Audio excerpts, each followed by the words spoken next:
Try mo maglayas.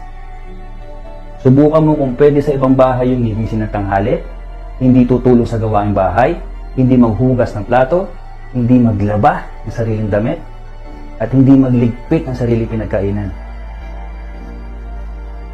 Diba sabi mo sa akin, lagi ka naiirita sa nanay mo pagka binubungaan ka?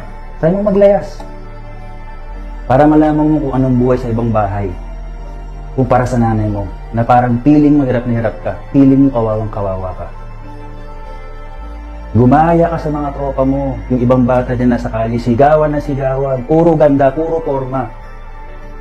Pero walang laman ng utak. Ganyan kayong mga ibang kabataan ngayon, di ba? Pag sobrang luwag, aalarga, aabuso. Pag napagsabihan ng unti ng nanay, ng magulang, sasabihin sa mga classmate, pinagalitan ako, kawawa ako, magkampihan tayo. Diba?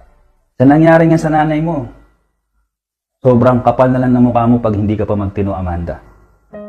Uulitin ko, kung ano man mangyari sa kapatid ko, nang dahil sa kapababayaan mo, magdasal ka na kung saan ka pupulutin. Kung maglalayas ka mamaya o bukas, bilisan mo. Ako na lang ang mag-aalaga sa kapatid ko.